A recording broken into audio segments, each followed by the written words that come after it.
Article L. Methodological study of signs of doomsday. A. Terms related to the study of signs of the last days. 1. Definition of al-Asarath. 2. Definition of al-Amarat. 3. Definition of al-Ayat. 4. La Takum, as sa, the day of judgment will not happen. 5. Definition of al-Alamat Ashura and al-Alamat al-Kubra. B. Primary sources of study material and methodology. 1. The Quran and as-Sunnah as source material for the study of the unseen. 2. Al-Quran al-Karim. A. Characteristics of the Quran al-Karim. B. How to utilize the Quran as the main source of material for studying the signs of the last days. 3. As-Sunnah as a source of study material. 4. Atsar. C. Privilege or specialization. 1. Imam Ali ibn Abi Talib radiyallahu anhu. A. Shia Sabiya, originator of the LD of privilege. B. Imam Ali radiyallahu anhu disclaims his privileges. 3. Abu Huraira rodi Allahu anhu. A. Terms related to the study of signs of the last days. As is known, there are several terms related to the study of the signs of the last days that are better known in advance by the reviewers in order to know what they mean correctly. Some of the terms that are very important to know include al-Asarath, al-Amarat, al-Ayat, la Takum, as sa, al-Fitan, and al-Malahim. In this section, we will briefly discuss the first four terms, while the definitions of al-Fitan and al-Malahim will be discussed in separate chapters. 1. Definition of al-Asarth. This word is a word found in the Quran. Therefore, here, we will begin to explain the meaning of this word. A. Language review. The word ash-Sayarth with the fatha of the letter ra means sign, while its plural form is al-Asarath. Thus, if the word al-Isatirath is expressed as a derivation of as-Sayarath, then what is meant is the signs that Eizim used by humans to explain something. Ibn Manshur, Lisan al-Arab 7329. The meaning intended by this term is the stages or beginnings that indicate the nearness of the Day of Judgment. Another scholar said, this word is used to refer to small events that occur before the biggest and most significant events, as signs of the imminence of the day of resurrection. And Nawawi Muslim by Sire and Nawawi 1175. Thus, according to this latter meaning, the use of the term al-Asarath means small events that indicate the nearness of the hour. Or at least, these signs indicate that the Day of Judgment is still some distance away. Hence, the Quran uses this word to indicate the signs of the last days, beginning with the sending away of the Messenger of Allah, peace and blessings of Allah be upon him. A word that indicates that the last days are still some distance away. 2. Definition of al-Amrat. The word al-Amrat is found in several hadith redactions, among which is the hadith of Gabriel. In these redactions, the word al-Amarat is often used, but sometimes al-Asarath is also used. A. Language overview. The word al-Amara, with the Hamza capitalized, originally meant a small sign made of stone, used by people living in the desert for direction. Thus the word al-Amara means a sign or an appointed time. B. Definition. From its root, it can be seen that the word al-Amara means the designation of a feature of something or a predetermined time for an event. In language usage, the word is used to denote small signs rather than large ones. One of the reasons for this is the use of this word to indicate a small sign made of stone, used by desert travelers as a direction. 3. Definition of al-Ayat.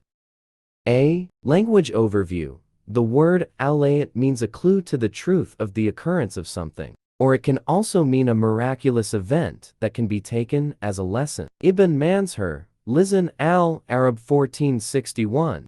B. Definition. Whoever looks at the Prophet's peace and blessings of Allah be upon him use of this word will find that he always included it in describing the major signs of the hour.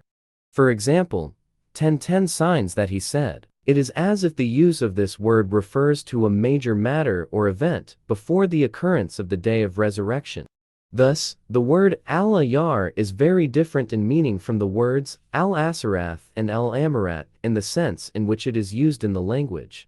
In the word al-Ayat, 3 meanings are summarized, viz., omen, hint, and something amazing.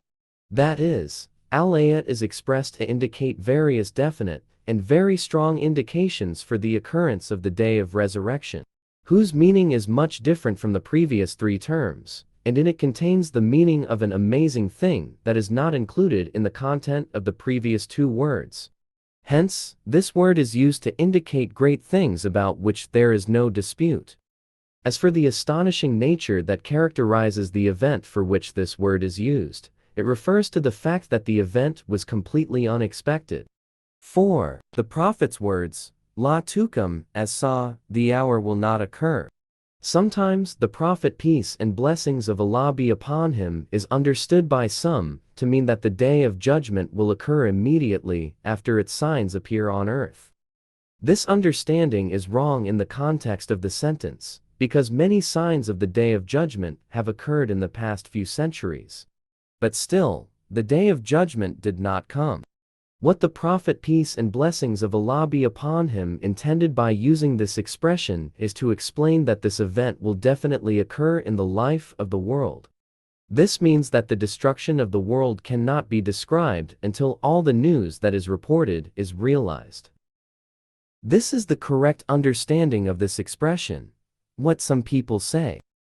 5. Definition of al-Alamat ash-Shura and al-Alamat al-Kubra. Those who look closely at the hadiths of al-Alamat will find that the use of these 2 terms does not clearly distinguish the details.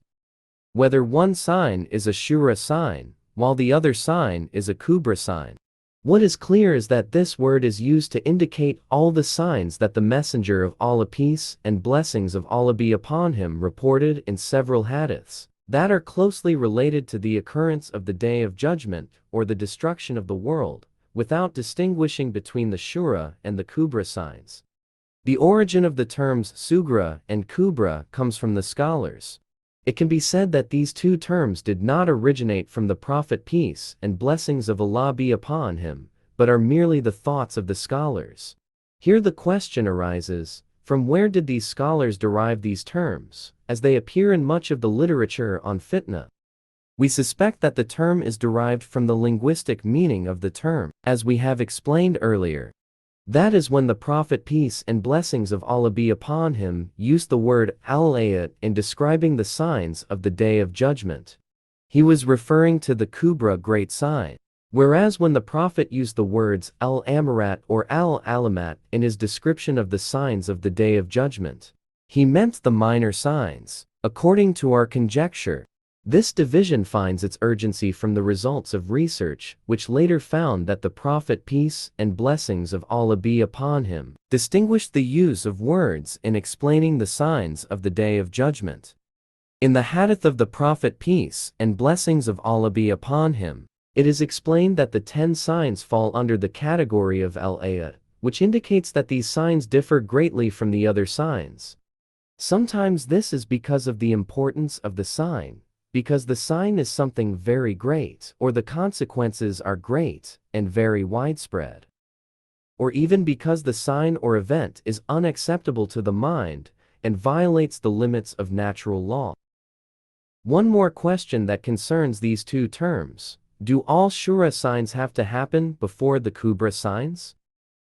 The correct view is that this is not required. If one looks at the signs of the last days, he will find that some of the Shura signs come after the Kubra signs.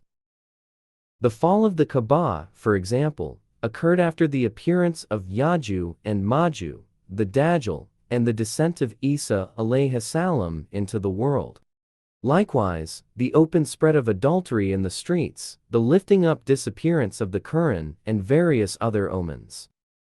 As we have mentioned, here, We are saying that some of the signs of the last days are Shura, and some are Kubra, and that these signs are simultaneously closely related to each other. However, the reality is that the Shura signs have actually occurred up until now, except for some other Shura signs that have not yet occurred. We may say that these signs are precursors to the Kubra signs, or they may accompany the Sugra signs, such as the drying up of the Euphrates River and the end of the Islamic message at the end of time, before the complete destruction of the world. B. Primary sources of study material and methodology. 1. The Quran and as-Sunnah as source material for the study of the unseen. Here are some of the verses that serve as a source of guidance for the unseen. Allah Almighty says, "Say, I do not tell you that the treasures of Allah are with me, nor do I know the unseen, nor do I tell you that I am an angel.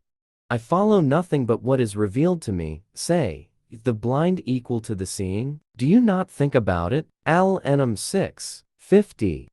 Allah Almighty says, "And with Allah are the keys to all that is unseen, and no one knows them except Himself." Al-An'am 6:59. Allah Almighty says, "Say, I have no power to benefit myself, nor to ward off harm, except as Allah wills. And if I had known the unseen, I would have done much good, and no harm would have befallen me. I am nothing but a warner and bearer of glad tidings to those who believe." Al-Araf 7:188. Allah Almighty says, "And they say, why has not a miracle been revealed to him from his Lord? So say, verily, the unseen belongs to Allah. So wait for it, and I am with you among those who wait." Yunus 10:20. Allah Almighty says, "And I did not say to you, I have storehouses of sustenance and wealth from Allah, and I know nothing of the unseen, nor did I say, I am an angel. Nor did I say to those whom you see as despicable, Allah will not do them any good, Allah knows better what is in them. Indeed, I am of the wrongdoers." Hud 11:31. Allah Almighty says, "Say, none in the heavens and the earth knows the unseen except Allah, and they do not know when they will be resurrected." And Naml 27:65. Allah says, "He is the Lord who knows the unseen, so He does not show anyone the unseen." Al-Jinn 72:26. The signs of the last days are part of the unseen, and to prove or disprove them, we must rely on reliable sources. There are only two sources that can be used as evidence to prove the unseen, namely the Quran and the Sunnah. In addition, there is a secondary source that can be used, namely the Athar narrated from the companions and the Tabi'in, which is a corroboration of the previous two sources. This is quite acceptable, because the Athar narrated from them are either based on these two sources, especially when it comes to inferring the unseen, or they are derived from their understanding of the two primary sources, resulting from some instruments that they discovered, and then narrated from them on the assumption that they know and understand better than we do, due to their greater knowledge, sensitivity, and closeness to the source of revelation than we do. As for sources that do not come from these two main sources, or are not based on the traditions of the righteous Salaf pious ones, as an extension of these two sources, they are dubious sources that cannot be relied upon. For example, the sources of the Christians and Jews, or other sources, which some people who claim to be part of this ummah believe in, such as al-Jifr cipher writing, al-Haft, or others, they use to know the unseen. The non-acceptance of the Israelite stories, or even their heavenly books, is based more on a belief that we Muslims have, that their holy books have been corrupted in their content, making them a source of doubtful validity. As such, we do not need them. Regarding other sources, narrated by some people who claim to be part of the Muslim ummah, such as al-Jifr, al-Haft, al-Jama'ah, and other false books claimed by the Rafidha to belong to Ahlul-Bayt, the inadmissibility of these sources is based on: there is no other source more valid than the Quran and the Sunnah in ascertaining the unseen. This is proven in many verses of the Quran that only Allah, the Almighty, knows the unseen. Therefore, there is no other way to find out about the unseen, but through the two sources that have been determined, namely, the Quran and as Sunnah. In addition, it has also been proven that the group that lies the most and contradicts the hadiths and hadiths on this topic of the signs of the last days are the Shiites and Rawafid. Therefore, the sources that come from them cannot be used here, because they have mixed up illusion and reality, the true with the false, so we have come to the conclusion that we should abandon their sources, except for a few things that are in accordance with the sources that we recognize as valid. Here, a question was raised by some people that basically went as follows. The Quran makes little mention of the signs of the Day of Judgment, while the Sunnah only describes them globally. The period of great sorrow in which we are living today, however, has prompted us to make an intensive study of the detailed description of the events that will take place in the near future, and the various sequences of events that will take place in it. This is what prompted us to use every source that tells us about the characteristics of this period and the one that follows it, as well as others, to bring light to our path through this pitch-black tunnel. The question is it permissible to use multiple sources? We say here that this question arises more due to the negligence of the Muslim Ummah or individuals within it, towards the nature of the unseen and its principles. The lack of massive empowerment of the Quran and as Sunnah to explain the map of the Muslim Ummah's journey, and the future of this Ummah is also a separate cause for the emergence of such questions. Meanwhile, the assertion that the Quran and Sunnah do not provide much guidance to be used as a source of material for studying the signs of the last days, except globally, as some people think, is not the case. Anyone who carefully studies the signs of the last days through the lens of the Quran and Sunnah will find that they are abundant with material that can be used as a basis for dealing with the struggle between the right and the wrong. As for anything other than that, which is more detailed and specific details, then we do not need them. In addition to reasoning and observing the Sunnatullah that prevails on earth, related to the struggle between the right and the wrong, can also help provide a way for this study to run smoothly. Clearly, the problem of this study does not lie in the lack of the Quran and as Sunnah in providing material for this study. Rather, the problem lies in the absence of deep thought on these two great sources. This has prompted us to explain the nature of these two sources in relation to the study before us. The following subsection contains an explanation of this. 2. Al-Quranwi Kareem. Characteristics of the Holy Quran. The Quran is the primary source for Islamic law. As such, it is also the primary source for signs of the last days, fitna, and end-of-time disasters.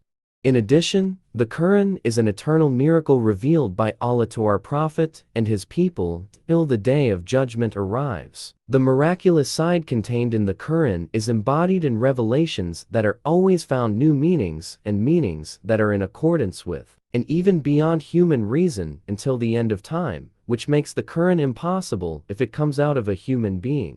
No matter how strong a scholar's mind is, when he dives back into the ocean of the Quran's meanings, he will find endless gems and treasures to unearth. How can a scholar be satiated with the knowledge extracted from the Book of Allah, when every time he immerses himself in the ocean of its words, there will be displayed to him meanings that have no limits? In fact, every time he learns something new, it opens a vast horizon that continues to challenge him to open up endless new meanings. In addition, the specialty of the Quran lies in its simple style of language, so that everyone can accept its guidance, both in confirming its rulings and providing descriptions that can be accepted by everyone. Moreover, if those who read it are experts, they will undoubtedly find endless peaks of wisdom and secrets behind the simple language and descriptions presented by the Quran. This is the miraculous side of the Quran. On one hand, it is very simple in style, but on the other hand, its meaning is endless. Even the most pious scholar will never be satisfied to take its guidance. Such are the characteristics inherent in the Quran, in addition to its praiseworthy attributes, such as Al-Furqan, Majid, Kareem, Mubin, and Nur, at Tibyanli, Kali Sai, al-bayan, al-fashil ar-ra, al-haq, hablullah jaban, and so on. In this very broad sense, especially in addressing the unseen matters that have been of great concern to mankind from the past to the present, the Quran has clearly demonstrated its function like a never-drying spring.